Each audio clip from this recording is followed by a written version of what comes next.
I'm Winston Wilkins. I help businesses solve problems related to growing. Today we're going to look at catch-22s for startup entrepreneurs who have challenges growing their business. The first question is, I can't get sales without investment, but I can't get investment without sales. First of all, the person who is you're going to for investment wants to know how they're going to make back their money.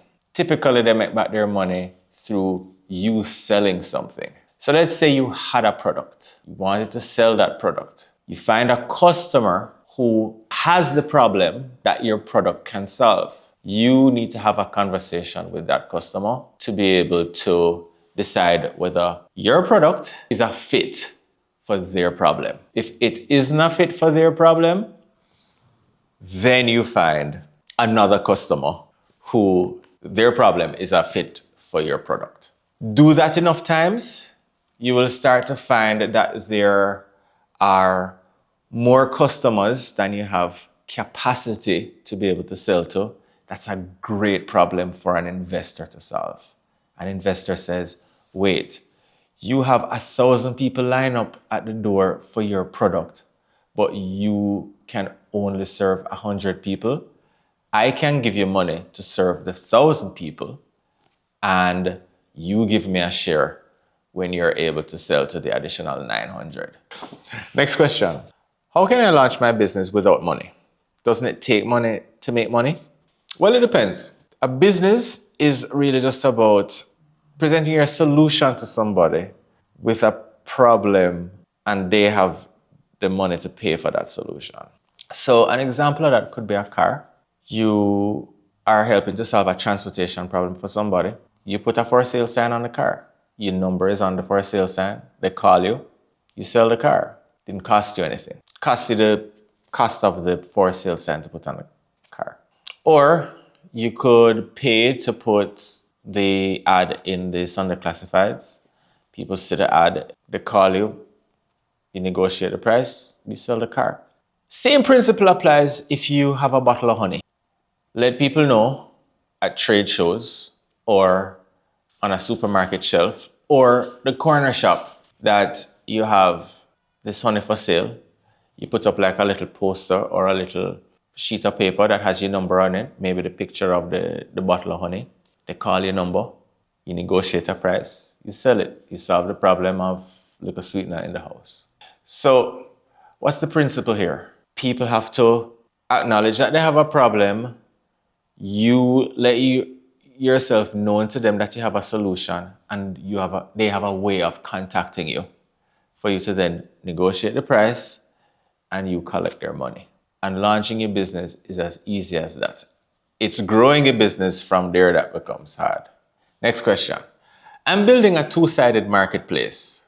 Who do you approach first, the customers or the vendors? Well, let's define a marketplace first. You're an observer in a typical marketplace, like Coronation Market as an example. You observe a seller shouting $300 a pound for pumpkin. You see buyers walk past the vendor, then another vendor says $200 a pound for pumpkin. The buyer will stop and say, you'll take 150? Buyer says, fine, I'll take 150. You look at Airbnb as another example of a marketplace. Somebody shows up on the Airbnb platform looking for a place to stay, and there are a bunch of hosts that have rooms at different prices. They'll pick the nicest room that they can get for $50, meaning the guests. And an exchange happens once there is that match of expectation versus what's being provided.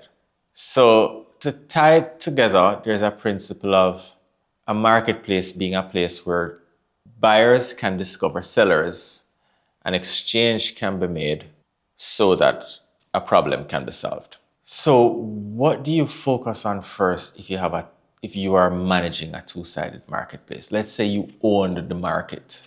It depends on what you have access to.